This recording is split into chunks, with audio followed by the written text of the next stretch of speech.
सबका आपके अपने YouTube चैनल की कथा टीवी पर मैं मीनू शर्मा स्वागत करती हूँ। आप सभी को दशहरे के त्योहार की हार्दिक शुभकामनाएं। तो आज की इस वीडियो में हम जानेंगे कि दशहरा कब है, इस दिन रावण दहन का शुभ मुहूर्त, शस्त्र पूजन के शुभ मुहूर्त के बारे में और दशहरे की कहानी के माध्यम से यह भी जानेंगे कि इस दिन शमी के वृक्ष की पूजा क्यों की जाती है। तो हो सके तो वीडियो को अंत तक देखिएगा और अगर वीडियो अच्छी लगे तो वीडियो को लाइक एंड शेयर भी कीजिएगा। और हाँ, अगर आप मेरे चैनल पर नए हैं तो सब्सक्राइब भी कर दीजिएगा। इस साल यह त्योहार 24 अक्टूबर मंगलवार को मनाया जाएगा।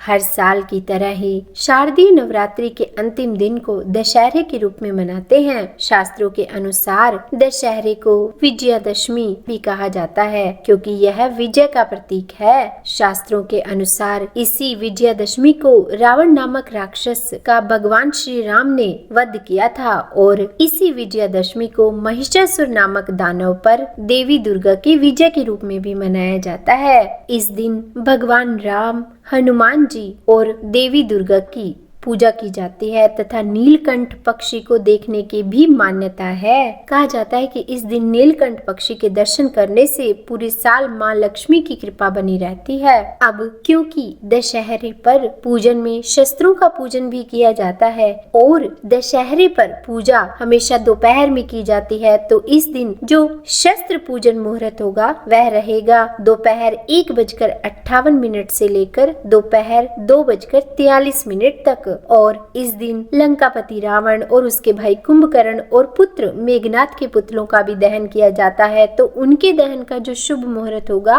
वह सूर्यास्त के समय शाम 5:43 पर शुरू हो जाएगा और उसके बाद 2.5 घंटे तक रहेगा। और दशहरे की कहानी तो लगभग सभी लोगों को पता ही है कि इस दिन भगवान राम ने रावण का वध किया था। पर अभी हम दशहरे की वो कहानी सुनेंगे जिससे हमें पता चलेगा कि दशहरे के दिन शमी वृक्ष की पूजा क्यों की जाती है। तो चलिए सुनते हैं। कहते हैं कि एक बार माँ पार्वती जी ने भगवान शिव से पूछा कि लोगों में दशहरे का त्योहार प्रचलित है तो इसका फल क्या है। तब भगवान शिव ने बताया कि अश्विन शुक्ल दशमी को शाम के समय तारा उदय होने के समय विजय नामक काल होता है जो सब इच्छाओं को पूर्ण करने वाला होता है। शत्रु पर विजय प्राप्त करने वाले राजा को इसी समय प्रस्थान करना चाहिए और अगर इस दिन श्रवण नक्षत्र का योग हो तो यह और भी शुभ हो जाता है। मर्यादा पुरुषोत्तम भगवान श्री रामचंद्र जी ने इसी विजय काल में लंका पर चढ़ाई की थी, इसीलिए यह दिन बहुत ही पवित्र माना गया है और क्षत्रिय लोग इसे अपना प्रमुख त्योहार मानते हैं। शत्रु से युद्ध करने का प्रसंग न होने पर भी इस काल में राजाओं को अपनी सीमा का उल्लंघन अवश्य करना चाहिए, यानी कि अपनी सीमा को छोड़कर एक बार अपने राज्य से बाहर जरूर जाना चाहिए। अपने तमाम दल बल को सुसज्जित करके पूर्व दिशा में जाकर शमी के वृक्ष का पूजन अवश्य करना चाहिए। पूजन करने वाला शमी के सामने खड़ा होकर इस प्रकार ध्यान करे कि हे शमी वृक्ष, तू सब पापों को नष्ट करने वाला है और शत्रुओं को भी पराजय देने वाला है। तूने अर्जुन का धनुष धारण किया था और रामचंद्र जी से प्रियवाणी कही थी। तब माँ पार्वती बोली कि शमी वृक्ष ने अर्जुन का धनुष कब और किस कारण धारण किया था तथा रामचंद्र जी से कब और कैसे प्रियवाणी कही थी। हे महादेव, कृपया करके यह भी मुझे समझाइए। तब भगवान शिव ने माँ पार्वती से कहा कि हे पार्वती, दुर्योधन ने जब पांडवों को जुए में हराकर वनवास दिया था तो उन्होंने यह शर्त रखी थी कि वे 12 वर्ष तक प्रकट रूप से वन में जहाँ चाहे फिरे, किंतु 1 वर्ष बिल्कुल अज्ञातवास में रहे।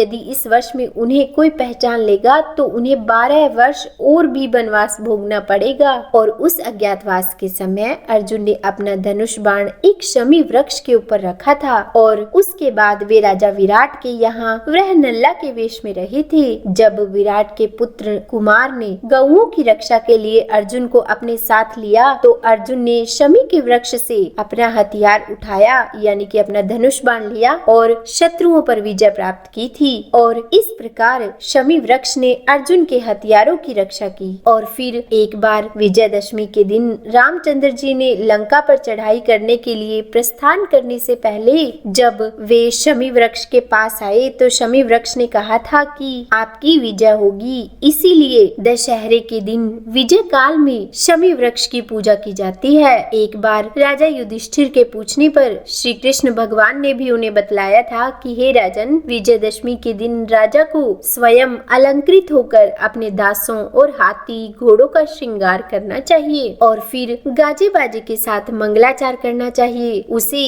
इस दिन अपने पुरोहित को साथ लेकर पूर्व दिशा में प्रस्थान करके अपनी सीमा से बाहर जाना चाहिए और वहाँ वास्तु पूजा करके अष्ट दिक्पालों तथा पार्थ देवता की वैदिक मंत्रों से पूजा करनी चाहिए। शत्रु की मूर्ति अथवा पुतला बनाकर उसकी छाती में बाण लगाएं और पुरोहित वेद मंत्रों का उच्चारण करें। ब्राह्मणों की पूजा करके हाथी घोड़ा अस्त्र शस्त्र आदि का निरीक्षण करना चाहिए। यह सब क्रिया सीमा के पार जाकर करके फिर अपने महल में लौट आना चाहिए। तो जो भी राजा इस विधि से यह पूजा करता है वह सदा अपने शत्रु पर विजय प्राप्त करता है। तो यह था दशहरे के दिन पूजा का महत्व और इससे हमें यह भी पता चलता है कि दशहरे के दिन शमी वृक्ष की पूजा अवश्य करनी चाहिए। तो उम्मीद है यह वीडियो आपको पसंद आई होगी। अगर वीडियो अच्छी लगी हो तो लाइक एंड शेयर करें और अगर आप मेरे चैनल पर नए हैं तो सब्सक्राइब भी कर दीजिएगा और हाँ, बेल आइकन को प्रेस करना बिल्कुल भी मत भूलिएगा। तो बोलिए श्री राम भगवान